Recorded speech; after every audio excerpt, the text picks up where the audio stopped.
Hi, friends. Welcome to Direct Impact Broadcasting. The network of growth and transformation presents S.O.S for Leaders, where your host, Tawana Wilson, will be sharing leadership and personal growth strategies. Let's jump right in. Hi, friends. Welcome to another episode of S.O.S for Leaders. I am your host, Tawana Wilson. I am the founder and CEO of Trendy Elite Coaching and Consulting Services. On this episode of S.O.S for Leaders, we will be talking about one-on-one networking. I know that networking is one of the biggest things to do, especially if you want to accelerate your career. You need to meet the right people at the right places at the right time. And when all of those things gel, it makes it easier for us to move forward in our careers. But networking can be difficult. It can be difficult because sometimes you feel like, where do I meet people that I need to network with? Maybe it feels a little awkward, especially if you're an introvert. Coming up to somebody and trying to network with them may give you a little bit of anxiety.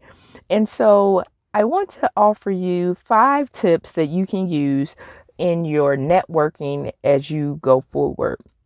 And these, again, are practical tips that you can use, practical strategies that you can use and implement today that will help you on your networking journey. As we know, meeting people at various places could be a form of networking, but it doesn't have to be. Not all networking has to happen at events. So it's not like you have to go to an additional 5 or 10 events and network to meet people. That definitely is a route to go, but it doesn't have to happen in that way.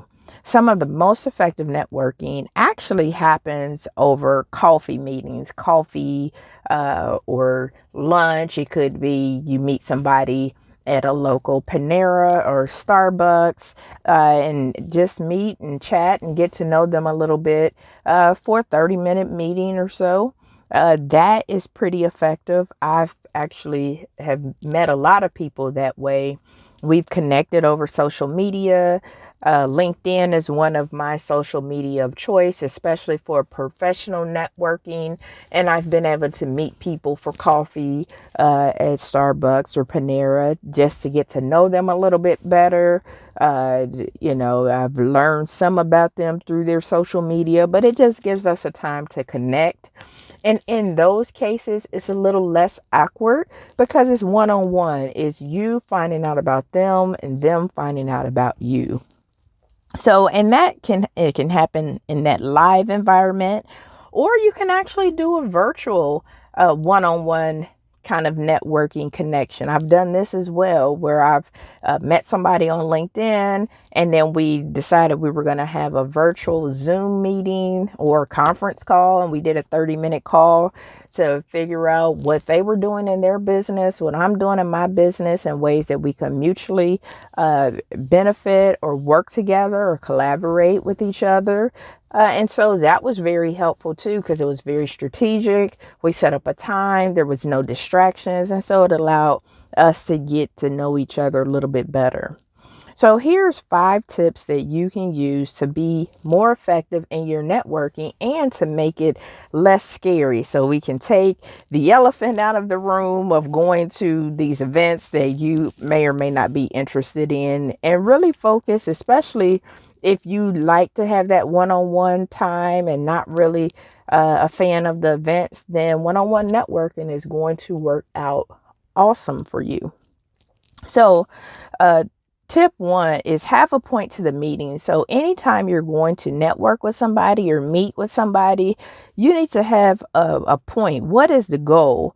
A networking meeting is more likely to be effective if it's clear why we are meeting. Why are we here? Are you looking for a mentor? Are you looking for help getting a job? Are you wanting me to connect you with somebody? Do you want me to recommend you with somebody? Are you new in town and maybe you're just trying to meet people? But it's always good to have a point of the meeting. So when you reach out to the potential person and you want to have a meeting, a lunch meeting, a virtual meeting, have a point to that meeting.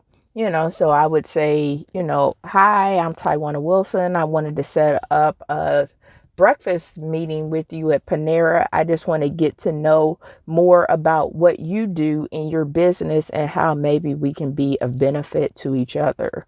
And so I am in leadership training and coaching, and I strive to promote the next generation of leaders, to give them the tools that they need to be effective in both their personal lives, professional lives, and in their communities. So that might be a pitch that I would say to somebody that I'm interested in working with, and I want to know a little bit more about them and what they do. So have a point to the meeting. Be strategic. So make sure you do your research on people that you're interested in connecting with. So if you know that you want to meet some senior leaders in your organization, make sure you do your research on them. Make sure you are connecting with the right person in which you want to meet. If you know that you want to connect with a senior leader, my background is healthcare, for example. And so I'm always trying to connect with other lab leaders, or I'm trying to connect with maybe operations. So I'm going to be specific in my research, especially if I'm trying to connect with an operations leader. I'm going to look and see, well, who in the organization is in those roles, who's in an operation role. And then I would see, who they are through my company directory. I would also look on LinkedIn and see what kind of information that I see about the person. So do your research to make sure you are connecting with the right people that you are looking for and who can help you reach your goal, if that is the case of the meeting. Part of the point of networking is not just about the person that you meet, but the people that they know as well who can help you grow your network. So, maybe I want to meet my senior operations director because I want to meet some additional people that are in his or her sphere of influence, his or her circle. And so that's the way for me to know that circle is through them. So when you think of networking, don't just think of the person that you are networking with, but also think about their circle and how that may be of value to you and help you grow your circle. So be strategic about the people you want to network with. Also, make it mutually beneficial. It shouldn't be just about what you can get out of the relationship, but how is it beneficial to the person that you are networking with? It needs to be beneficial to them. What is it that you can offer? What can you bring to the table? Do you have special skills or connections that you can leverage? Do you have acquaintances or colleagues or experiences in common? So make sure that when you are networking with someone, make sure it's mutual benefit. Make sure you are bringing value as well. 4, respect their time. Remember, we're in a time and everybody's busy. Everybody's busy, busy, busy. So remember that the person made time for you out of their day, whether it was on site or virtual. So be respectful that and show up on time. Don't be late. Make sure that you don't hold the conversation so that they can get to know you as well as you are getting to know them. Don't go over the time. So if you set a 30-minute meeting, stick to that 30-minute meeting. So that way that you were on time, you started on time, and you ended on time. So that way it shows that you respect their time, you respect them as a person. And make sure that when you do meet with them, give them your business card. That's fine to give them a business card, especially if it's somebody that you may not have known very good, or maybe it was somebody you met off of LinkedIn or another social network. Give them your business card, but especially if it's a one-on-one networking and you are networking with them about a job. Don't go bringing your resume at this first meeting. Give them your business card, establish a relationship, and that will come the need for a resume or anything after that. Number 5 would be remember to be polite and follow up. So you want to be polite during the meeting and you want to follow up within 24 hours, at least with a brief email of letting them know that you're thankful for them taking the time out of their day to talk with you. I'm big on cards, on greeting cards, thank you cards, so a handwritten note. I would probably send a card in the mail to their office. I use a pretty cool program that allows me to send cards to people, custom cards. So I would probably do that because that's what I do. But whatever works for you, then you should make sure that you follow up within 24 hours or so. And if you committed to sending them any kind of articles, any kind of books, any kind of anything, then you need to make sure that you follow up and provide that information in that correspondence. So those 5 key tips that'll help you at least get started with your one-on-one networking would be to have a point to the meeting. So you want to make sure that it's clear on the reason that you're meeting. 2, be strategic. So do your research. Don't just meet for the sake of meeting. Make sure you are meeting with people that you really want to connect to and connect with.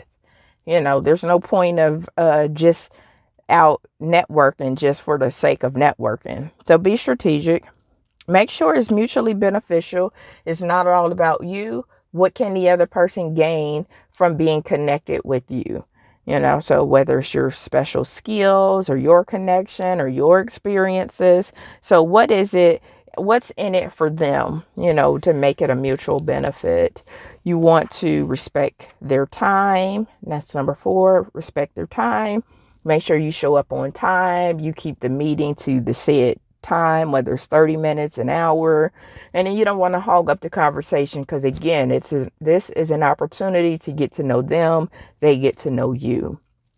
And 5 would be polite and make sure you follow up. So you want to make sure that as you wrap the meeting up, make sure you thank them for meeting with you. Follow up with a thank you, an email, the greeting card, handwritten note, whatever, is a method that works for you. You want to make sure that you follow up. And if you were thinking, okay, where do I get started? Where do I even get started connecting? You can actually get started practicing this one-on-one networking with your colleagues. That's a sphere of influence that you already have. I'm sure you have colleagues that you've not gotten to know very well yet. So this is an opportunity where you can just set some time and get to know one of them. Pick somebody that's on your team that you might not know very well. And what you can do is you can use your lunch break. So maybe invite them to lunch. I know myself, sometimes I get busy working and I work through lunch and I'm eating lunch at my desk. And sometimes I'm missing out because I'm not taking that opportunity to sit and meet with some of my colleagues and just get to know more about them. So that could be one thing. You can set up a 30-minute lunch with one of your colleagues and just get to know them a little bit better. Start with that. You can also participate if you do like events. You can participate in after work events or happy hours or farewell parties, because these again are opportunities for you to get to know people, get to network and connect. Those things are not necessarily the one-on-one, so you're not going to get that personal time. But what you can do is you can, like I said, meet for lunch. So those are 5 quick tips that you can start using in both your professional and personal life of networking and meeting some new people. So I look forward to bringing you another amazing podcast. Have an amazing day. Thank you for tuning in to another episode of S.O.S. for Leaders, where Tawana shared nuggets of wisdom that you can use to win in life. Follow her on Facebook, Instagram, and connect on LinkedIn. And remember, the secrets of success in your life resides inside of you. When you know what your strengths are, you can utilize them to live an impactful and influential life.